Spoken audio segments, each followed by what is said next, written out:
Mari kita lihat pernyataan, kita dengar dan lihat pernyataan Ustadz ini. Saya kemarin lihat ada yang viral-viral tuh ngoreksi bacaannya Habib Umar. Hati-hati tuh ya, jangan gak sopan tuh. Beliau itu ahli hadis ya, ahli Quran, cucu Nabi, ilmunya banyak, jauh dengan saya tuh. Ya, jauh sekali. Orang belum berilmu, belum sampai, jangan ngoreksi yang sudah berilmu. Ya, contoh gini, ihdinas siratal mustaqim, yang kita baca kan dari Hafiz, pakai shod ya, jelas? Ada yang nggak bisa shod, bisanya pakai sin. Itu gampang kok shod, kata Anda orang Palembang. Tapi di Arab itu ada yang nggak bisa shod, dipaksa-paksa sampai kiamat kurang 2 hari nggak bisa. Tapi ada lisan orang Arab yang nggak bisa shod, bisanya sin. Shod, sin, shod, sin. Utlubul ilma walau bisin, utlubul ilma walau bisod. Shod dia sin. Apa yang terjadi? Turun riwayat pakai sin. Jadi ada yang bilang sin, ada yang bilang sin. Ya. Saya itu bergaul dengan orang-orang Arab dan saya tahu rata-rata orang Arab itu bisa ngomong sod itu, walaupun mirip dengan sin. Ya. Tapi tidak mungkin mereka ngomong sin, asin, ya. Kesannya asin, ya. Tapi asin, ya, Cina, artinya Cina, asin itu. Kalau sin, ya, sin itu huruf sin, ya. Jadi dia merupakan ulama hadis ini, alim ini, alul hadis, alul Quran, ilmunya lebih tinggi dari saya. Ya, tidak sopan itu ngoreksi. Jadi kalau guru salah, tidak sopan ngoreksi. Nah, perlu Adi Hidayat tahu ya, saya ini juga guru, ya, guru ngaji. Ya, kalau saya salah, ya murid saya negur saya, Ustadz, maaf ini salah, yang benar gini. Oh ya, terima kasih sudah mengingatkan. Selesai. Ya, dia dengan penuh adab dan saya dengan penuh adab nerima. Apa ini dosa, hal merendahkan? Tidak. Justru ini hal yang bagus. Ya. Tidak ada, ini hulu itu tidak berlaku di agama Islam kecuali orang-orang yang terpengaruh dengan al-kahnutiyah.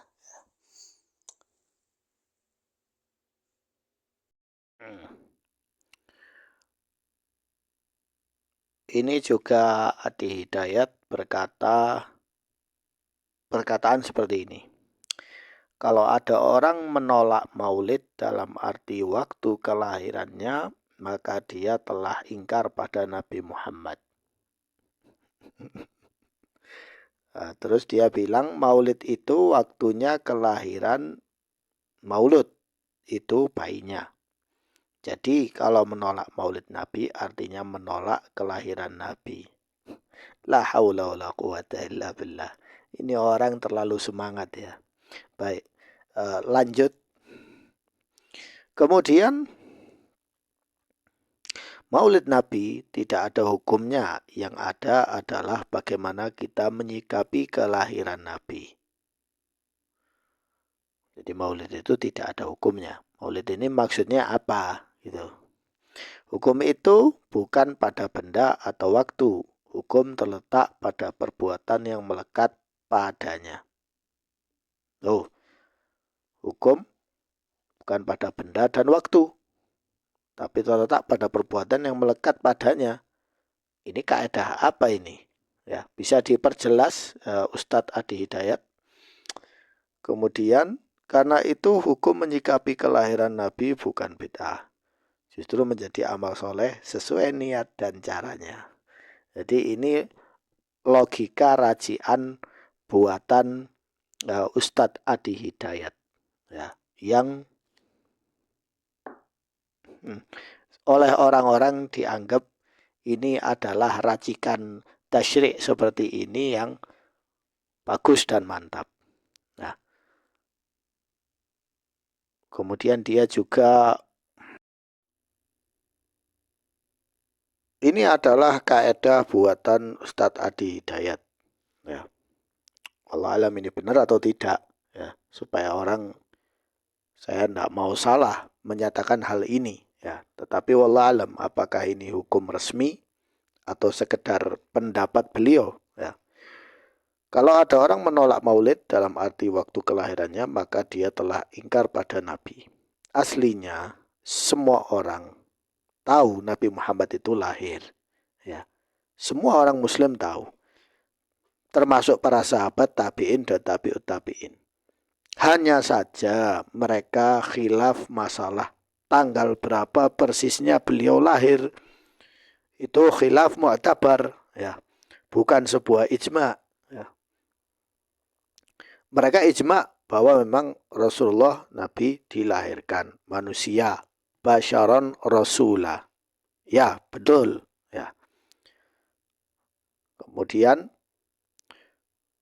yang berikutnya, maulid itu waktu kelahiran, maulid itu bayinya. Ya, ini berdasarkan kaedah bahasa. Secara deskripsi, secara bahasa, maulid itu artinya kelahiran. Maulud artinya bayinya. Benar, berdasarkan kaedah bahasa Arab. Ya, kalau menolak maulid, ya, maulid di sini artinya kelahirannya. Ya, menolak kelahiran Nabi. Nabi itu sudah lahir. Wahai Ustadz Adi Hidayat, Nabi Rasulullah itu sudah lahir. Semua orang Muslim itu tahu bahwa Rasulullah itu lahir dan beriman dengan Rasulullah sebagai Nabi dan Rasul dari kalangan manusia. Selesai, ya. Jadi jangan membuat logika yang munyar-munyar seperti itu, ya. Biasanya orang Asy'ariyah gitu, suka membuat logika yang munyar-munyar, ya. Nah, yang kita bahas sekarang ini adalah perayaannya, peringatannya, ya. Maulid Nabi tidak ada hukumnya. Ini benar? Jawabannya salah, ya. Yang saya tanyakan di sini kepada Adi Hidayat, ya, mungkin Adi Hidayat atau pengikutnya atau pembelanya atau pencintanya, ya, atau netizen yang suka kajian Adi Hidayat, saya ini menaruh satu pertanyaan. Siapa pertama kali yang mensunahkan merayakan maulid Nabi? Siapa yang pertama kali? Rasulullah, ayo kita kumpul tanggal ini, kita melakukan perayaan maulid atau peringatan maulid. Pernah Rasulullah melakukannya? Itu pertanyaan pertama. Kedua, sahabat Abu Bakar, Umar, Utsman, Khulafa' Rasyidin. Apakah mereka melakukannya? Bani Umayyah, apakah mereka melakukannya? Ya. Saya di konten channel saya ini sudah membahas soal ini, ya. Dan ternyata sumbernya dari kelompok Fatimiyah Ubaidiyah di Mesir, ya. Dan mereka tidak hanya saja mengadakan maulid Nabi, tapi juga mengadakan 5 maulid, ya. Maulid Nabi, maulid Fatimah, Ali, Hasan, Husain. Plus ada perayaan Arba'in, plus ada perayaan Id Nuruz, yaitu kalendernya Persia, ya. Ya karena mereka kan Fatimiyah ini kelompok Batiniyah, asal usul ajaran Batiniyah dari Persia, ya. Jadi wajar mereka merayakan seperti itu. Id Qadir, ya. Nah, dan Id Asyura Karbala itu, ya, yang sampai sekarang kita tahu itu. Nah, jadi Maulid Nabi, ya, perayaan, peringatan. Wahai Ustadz, yang saya bahas itu peringatannya, perayaannya. Ada dalilnya apa enggak ada? Kalau enggak ada dalilnya, ya ini maksudnya apa? Ibadah, ketaatan, ibadah. Rata-rata orang yang melakukan maulid niatnya ibadah, bukan untuk perayaan biasa gitu aja. Mereka nilai ini ibadah, sama seperti baca Al-Quran, baca doa, zikir, ya.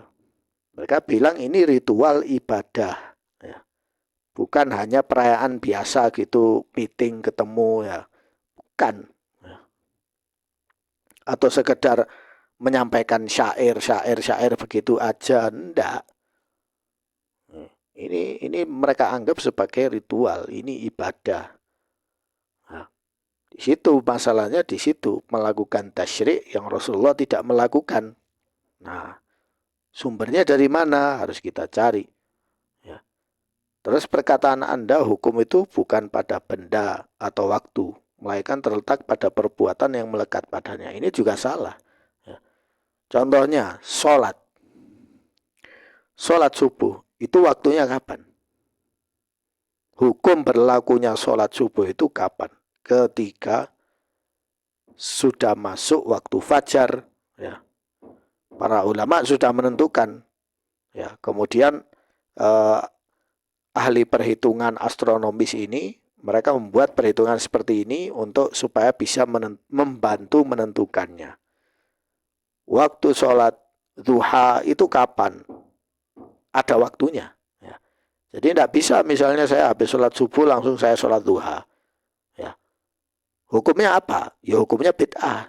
Ya. Karena menyelisih sunnah Nabi. Setelah sholat subuh, kalau mau sholat 2 rakaat, nanti setelah matahari terbit sudah naik masuk waktu duha baru masuk sholat. Ya, kalau niatnya sholat duha. Ya, tetapi membuat tasyrik hanya pada perbuatan tidak terikat dengan waktu, ya kacau. Ya. Nanti orang-orang akhirnya, oh ini perbuatan saya baik, sholat baik. Ya, tapi ada waktu yang ditentukannya. Sholat id juga begitu, sholat kusuf juga begitu. Ya. Nah, kemudian apalagi sholat tahajud juga terikat dengan waktu. Ada amalan-amalan yang terikat dengan waktu. Kemudian bukan pada benda. Ya. Kita sekarang tawaf. Tawaf di mana? Kuburan, Kubah. Kita tawaf di Ka'bah. Ya. Selain Ka'bah kita boleh tawaf? Tidak boleh. Ya. Karena tidak ada ikatan tasyriknya di situ. Ya. Tidak ada ikatan tasyriknya di situ. Jadi tawaf hanya boleh di Ka'bah. Kemudian sa'i, Safa Marwah, ya, berjalan antara Safa dan Marwah, ya, dengan cepat. Itu kan benda, ya, makan, lokasi, ya, terikat. Ya. Misalnya, oh saya Safa mau saya pindah, saya tidak mau Safa Marwah, tapi sa'inya model baru. Nah, itu nggak boleh. Ya. Jadi ibadah tidak boleh seenaknya seperti itu. Jadi tasyrik itu haknya Allah dan Rasulnya. Ya. Kalau ada dalil nas ini wajib, maka wajib. Kalau ada dalil nas ini sunnah, ya sunnah. Ya. Nah, lalu dengan logika seperti ini, yang aneh ini dia bilang ya menyikapi gelaran Nabi ya bukan bid'ah. Ya memang bukan bid'ah. Ya kalau kita Nabi ya kita tahu bahwa Rasulullah itu lahir manusia. Ya. Jadi niatnya, kalau misalnya saya mau memuji Nabi sekarang, saya membuat bait syair, kemudian saya cetak, saya baca di khalayak rame di masjid atau di alun-alun misalnya. Apakah ini bid'ah? Tidak. Ini adalah amalan biasa, amalan umum, mubah, sama seperti orang-orang itu memuji presiden atau memuji ulama atau memuji orang biasa. Ya, itu hal yang mubah. Ya.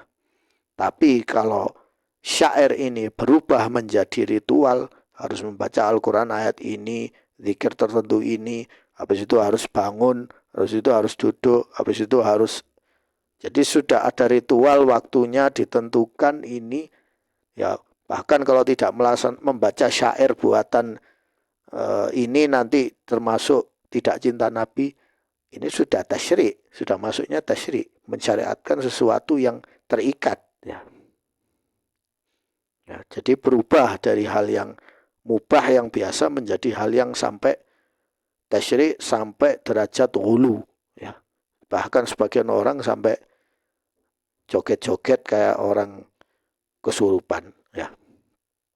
Jadi aku nggak paham ini Adi Hidayat ini seperti apa dia pemikirannya. Jadi hati-hati kalau mau ngomong seperti ini harus hati-hati. Nggak sembarangan, karena orang-orang awam itu suka pada hal yang lain dari yang lain, ya. Tetapi aktsarul basyar, kebanyakan basyar itu nggak masuk hitungan, artinya mereka tidak la yaqilun, aktsarun nas la yaqilun, mereka tidak menggunakan akal warasnya, tetapi wis ini asik, ini ustadz bagus, oh ini asik-asik tok, ya. Jadi Datang ke pengajian itu hanya untuk cari asik-asiknya, bukan ilmunya, bukan faedahnya. Semoga Allah memberi hidayah pada kita semua. Amin.